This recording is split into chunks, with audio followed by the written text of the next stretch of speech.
નમસ્કાર દોસ્તો, જય હિન્દ. સ્વાગત છે ઇન્સ્પાયર ગુજરાતના આ ડિજિટલ યુટ્યુબ પ્લેટફોર્મ પર.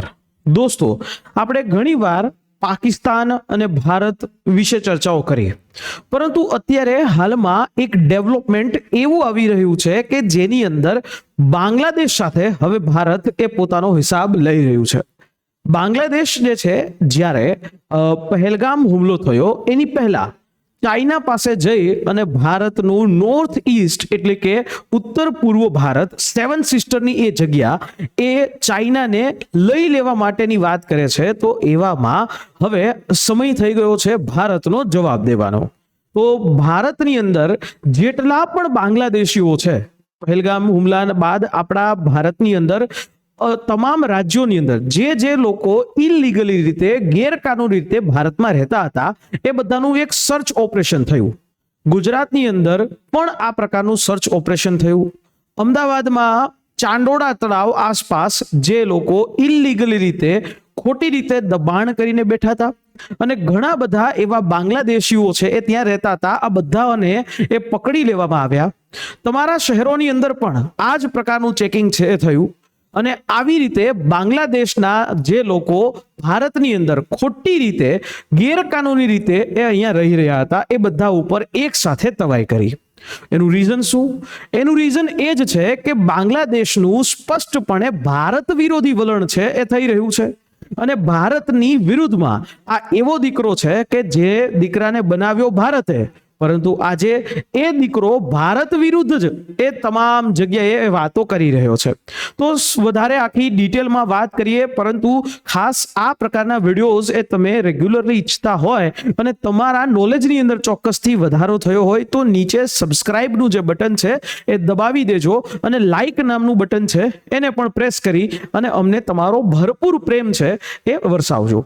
તો વાત કરીએ આપણે કે મિનિસ્ટ્રી ઓફ હોમ અફેર્સ એટલે કે ભારત સરકાર ગૃહ મંત્રાલય, જેને બાંગ્લાદેશીઓ જે ગેરકાનૂની રીતે ભારતમાં અત્યારે રહી રહ્યા છે, ગેરકાનૂની રીતે એ ત્યાં એ કામ કરી રહ્યા છે. હવે તમને એમ થશે, સાહેબ બાંગ્લાદેશીઓ ભારતમાં આવે છે શું કામ?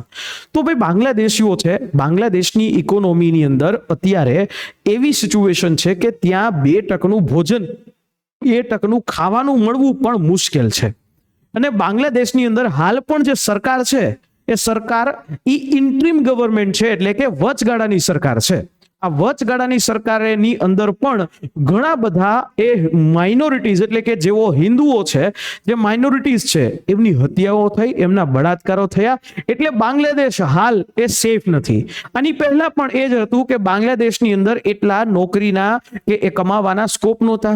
એટલે આ બધા બાંગ્લાદેશીઓ છે કે જેમને બંગાળી ભાષા બોલતા આવડતી હોય અને એ બંગાળી ભાષા બોલનારા લોકો એ ત્યાંથી ઘૂસણખોરી કરી ભારત, આમ જોવા જાવ તો સૌથી મોટી બોર્ડર બાંગ્લાદેશની સાથે ધરાવે છે.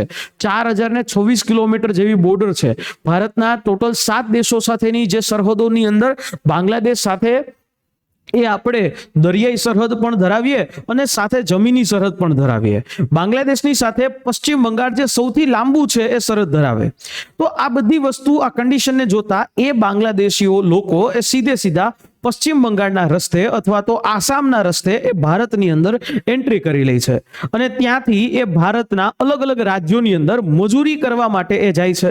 એટલે કે એ રીતે જોવા જાવ તો એ પોતે કમાવા માટે જાય છે. અને હાલમાં પણ જુઓ તો ઘણા બધા સોની બજારોની અંદર બંગાળી કારીગરો હોય છે. જળતર કામની અંદર ગુજરાતની અંદર બંગાળી કારીગરો હોય છે, પણ અહીંયા એ બંગાળી કારીગરો નથી હોતા, એ બધા બાંગ્લાદેશી લોકો હોય છે. જ્યારે આપણે આની પહેલાની પણ વાત કરીએ તો યુએસએ ની અંદર જે આપણા ઇલીગલ રીતે, ગેરકાનૂની રીતે જે ગુજરાતીઓ, ભારતીયો છે એ ગયા, તો એમને યુએસએ દ્વારા પણ ભારતમાં ફરી પાછા ડિપોર્ટ કરી નાખવામાં આવ્યા, એટલે કે ફરી પાછા ભારત મોકલી આપવામાં આવ્યા. ત્યારે આપણે 140 કરોડની જનતા, 140 કરોડની જનતા હોય અને એવામાં બધા જ લોકો છે એ ભારતની અંદર આવવા ઈચ્છે તો કાલ સવારે ભારતની ઇકોનોમી પણ બાંગ્લાદેશની જેવી થઈ જાય. એટલે કે ભારતના લોકોને જ રોજગારી ન મળે અને બહારથી આવેલા લોકો છે સસ્તાની અંદર કામ કરી અને ભારતના લોકોની રોજગારીને છીનવી લે. એટલે આ રીતે આખી ઘટનાઓ એ ધીમે ધીમે સામે આવતી ગઈ. એવામાં થયું એવું પહેલગામની ઘટના થઈ અને ભારતની અંદર રહેલા જે એ ગેરકાનૂની લોકો છે એ બધાને બહાર કાઢવાના થયા. અને અને ત્યારબાદ પછી ધીમે ધીમે બાંગ્લાદેશે જે ભારત તરફથી જે વિરુદ્ધ એવું વલણ દર્શાવવામાં આવ્યું એનાથી ભારતની કેન્દ્ર સરકાર પણ નારાજ થઈ. એટલે હવે પાકિસ્તાન થોડું શાંત પડ્યું એટલે હવે વારો છે બાંગ્લાદેશનો. બાંગ્લાદેશ પણ આની પહેલા ઘણા બધા એવા સ્ટેટમેન્ટ આપી ચૂક્યું છે. ઇવન આ એવો દેશ છે કે જેની અંદર અત્યારે હાલમાં ઇલેક્ટ્રિસિટી એ પણ ભારત આપી રહ્યું છે. બાંગ્લાદેશની અંદરની ઇકોનોમીને પણ સપોર્ટ ભારત જ અત્યાર સુધી કરી રહ્યું હતું. અને તેમ છતાં આ એ બાંગ્લાદેશના જે પ્રધાનમંત્રી કહી શકાય અત્યારે ઇન્ટરિમ પ્રધાનમંત્રી એટલે કે મોહમ્મદ યુનુસ, અને આ મોહમ્મદ યુનુસ દ્વારા જે છે એ ભારત વિરોધી સ્ટેટમેન્ટો આપ્યા. એટલે પછી નક્કી જ હતું અહીંયા મિનિસ્ટ્રી ઓફ હોમ અફેર્સ એટલે કે ગૃહ મંત્રાલયનું નેતૃત્વ કરે છે આપણા અમિતભાઈ શાહ, અને અમિતભાઈ શાહ દ્વારા એક અત્યારે જે આખી ડેડલાઇન જે છે એ નક્કી કરી દીધી છે કે બાંગ્લાદેશી જેટલા પણ લોકો છે એ બધાને 30 દિવસ એ આપ્યા છે કે 30 દિવસની અંદર આ બાંગ્લાદેશીઓને ભારત બહાર બાંગ્લાદેશમાં મૂકી દેવામાં આવશે, ફરી પાછા જે છે ડિપોર્ટ કરી દેવામાં આવશે. હાલમાં એવું છે કે મિનિસ્ટ્રી ઓફ હોમ અફેર્સે 30 દિવસની એક ડેડલાઇન આપી છે દેશની અંદર જેટલા પણ બાંગ્લાદેશીઓ રહે છે એ બધાને. તમામ રાજ્યોને કહેવામાં આવ્યું છે કે બધા જ રાજ્યો પોતપોતાના રાજ્યની અંદર સેપરેટલી અલગ અલગ તપાસ કરે અને તમામ જગ્યાએ તપાસ કરી અને સેપરેટલી પોલીસનો ઉપયોગ કરવો હોય તો પોલીસનો ઉપયોગ કરે અને બાંગ્લાદેશી લોકોને શોધી કાઢે. એ શોધી કાઢે અને ત્યારબાદ એ બાંગ્લાદેશીઓને 30 દિવસ બાદ special train, special flight, special bus જે પણ હોય એ રીતે બાંગ્લાદેશની સરહદે આપણે મૂકવા જવાના છે. એટલે આ પ્રકારનું જ્યારે કામ થશે એટલે ચોક્કસથી છે એક પ્રેશર એ બાંગ્લાદેશ ઉપર અને બાંગ્લાદેશના અત્યારના પ્રધાનમંત્રી ઉપર ક્રિએટ થશે. અને હજી અધૂરામાં પૂરું કે આ પ્રકારનું કામ કરવાનું શું કામ આપણે નક્કી કર્યું, આવું સડનલી શું કામ થયું, એની પાછળનું પણ રીઝન છે. તમે આ ચાંડોળા તળાવની અંદર અત્યારે જોયું હશે, ફરી પાછું અત્યારે ચાંડોળા તળાવની અંદર ડિમોલિશન પ્રક્રિયા ચાલુ જ છે. અને આ બાંગ્લાદેશીઓનું ત્યાં જ ઘર હતું અને ત્યાંથી એવું કહેવાય છે કે ગુજરાતમાંથી અંદાજિત 5000 કરતા પણ વધારે બાંગ્લાદેશી લોકો છે એ પકડ્યા છે પોલીસ દ્વારા. અને આ બધી ચોખ્ખું કહેવામાં આવ્યું કે ભાઈ જેટલા પણ વેરિફિકેશન વગર હોય તો એ બધાને કાઢો. પહેલા તો 30 દિવસની ડેડલાઇન આપી દીધી છે. જે પણ બાંગ્લાદેશીઓ પાસે ભારતના ડોક્યુમેન્ટ્સ હોય એ બતાવી અને રહી શકે છે, જો ન હોય તો એનું જે છે બહાર કાઢી મૂકવામાં આવશે. અને રાજ્યોને કીધું છે કે અલગ અલગ આ લોકોને થોડા સમય, કારણ કે એકી સાથે આ બધાને ત્યાં બાંગ્લાદેશમાં મોકલવું પોસિબલ નથી.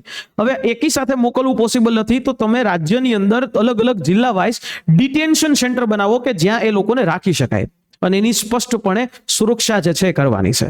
આ પ્રકારની જે જાહેરાત છે એ કરવામાં આવી છે. આ બધું શું કામ થયું? કારણ કે ઘણી બધી જગ્યાએ તમે જુઓ છો કે ઇલીગલ એક્ટિવિટીઝની અંદર ગેરકાનૂની એવી પ્રકારની એક્ટિવિટીઝમાં, કાર્યમાં અને સાથે સાથે એવી ગેરકાનૂની એવી હથિયારોની તસ્કરીમાં પણ આ બાંગ્લાદેશી લોકો છે એ ઝડપાય છે. ચોરી કરવામાં બાંગ્લાદેશી લોકો છે ઝડપાય છે.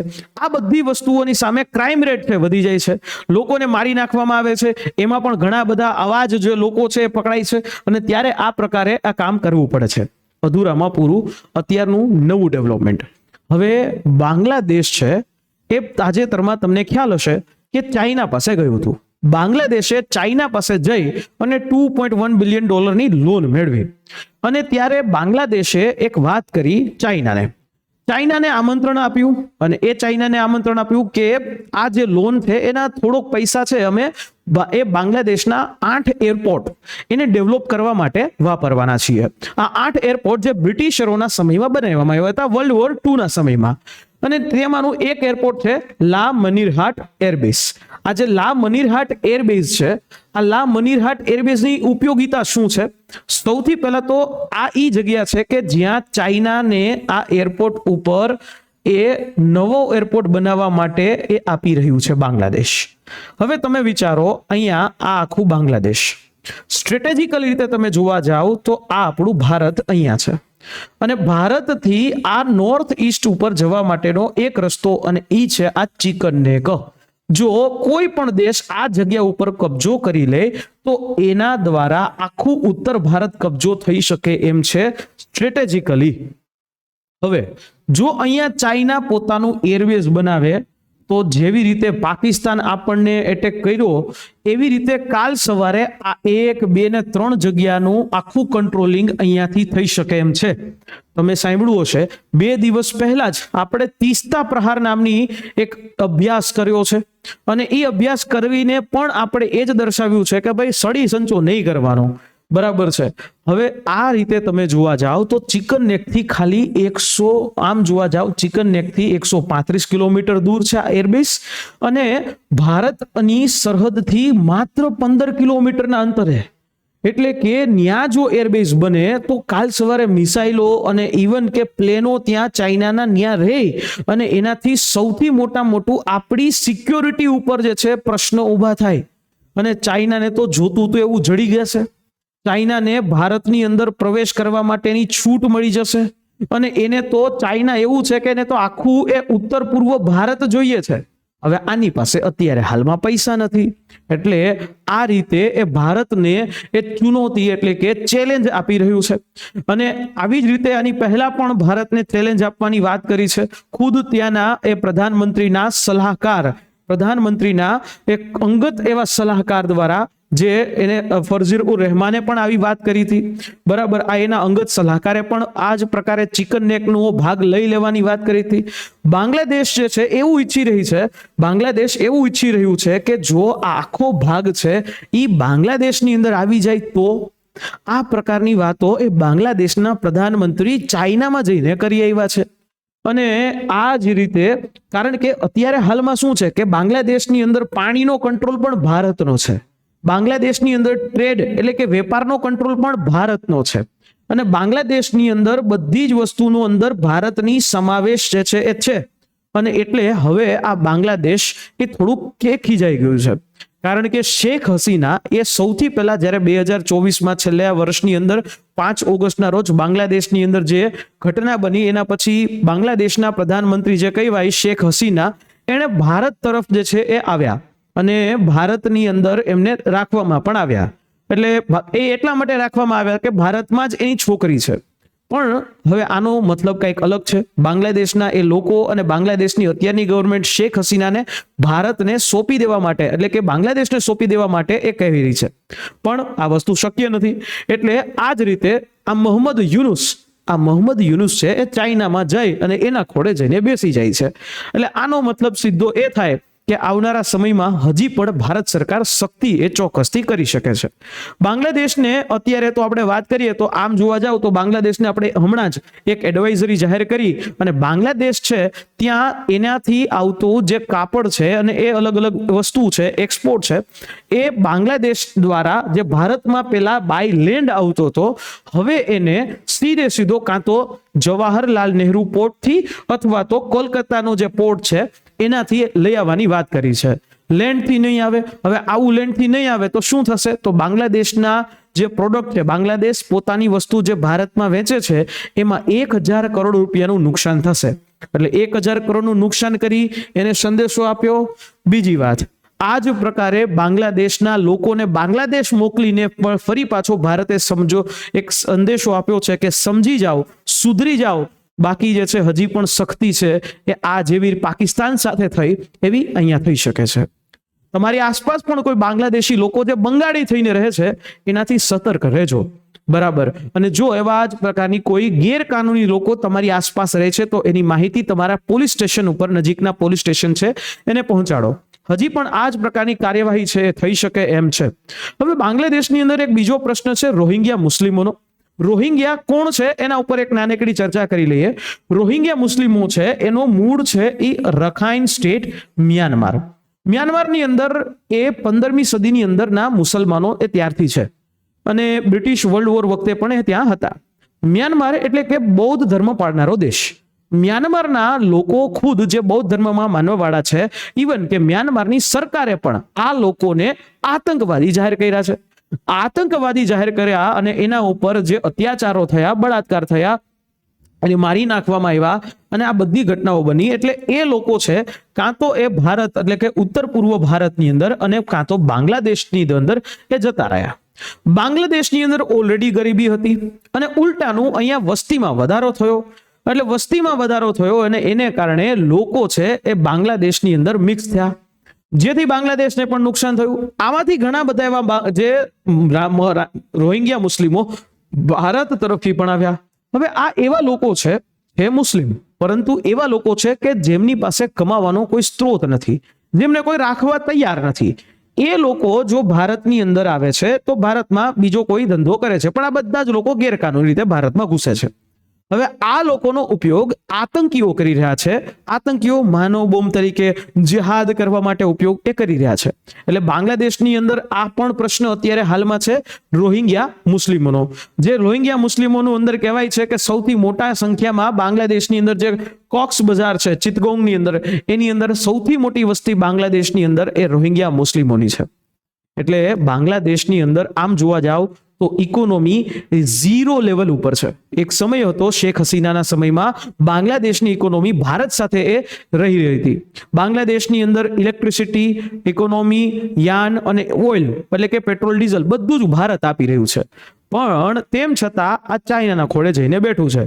પણ હવે જોવાનું એ રહ્યું કે કેટલાક સમય સુધી આ ચાઇનાના ખોળે બેસે, કંઈક તો જે છે એ થશે જ. અને એટલે જ આ પ્રકારની એક્ટિવિટી કરી અને બાંગ્લાદેશને ચોક્કસથી સંદેશો છે આપી રહ્યા છે. અને એટલે જ મિનિસ્ટ્રી ઓફ હોમ અફેર્સે 30 દિવસની ડેડલાઇન એ આપી છે. માત્ર ભારતીય લોકો જ ભારતમાં રહે, ભારત સિવાયના કોઈ લોકોને ઇલીગલી રીતે, ગેરકાનૂની રીતે ભારતમાં રહેવાનો કોઈ હક નથી. દુનિયાના તમામ દેશોને આ પ્રકારનું કામ કરવાનો પૂરતો હક છે. સુપ્રીમ કોર્ટે પણ કીધું છે કે ભારત કોઈ ધર્મશાળા નથી કે ગમે એ વ્યક્તિ આવીને ભારતમાં રહેવા મંડે વગર કોઈ પણ પ્રકારનું ટેક્સની અંદર ફાળો વગર અને એમનેમ રહેવા મંડે, અને ત્યારે જ આ પ્રકારની ઘટના છે એ કરવી પડે. આ પ્રકારના અઘરા ડિસિઝનો છે એ લેવા પડે. તમારું શું કહેવું છે કે શું આ 30 દિવસની ડેડલાઇન આપી, શું એમાં કંઈક નવું કરવાની જરૂર છે? શું ભારતની અંદરથી પણ બાંગ્લાદેશીઓને આ જ રીતે એ કાઢી મૂકવાની જરૂર છે? શું તમારી આસપાસમાં કોઈ બાંગ્લાદેશીઓ રહે છે કે નહીં? ચોક્કસથી નીચે કોમેન્ટ બોક્સની અંદર માહિતી આપજો. અને હા, ભૂલ્યા વગર ટ્વિટર ઉપર જે મારું આ જે ટ્વિટર હેન્ડલ છે એને ફોલો કરી લેજો, અને યુટ્યુબ ચેનલ છે આપણી આ ઇન્સ્પાયર ગુજરાત, એને સબસ્ક્રાઇબ કરી લેજો. મળીએ નેક્સ્ટ સેશનમાં. જય હિન્દ, જય ભારત.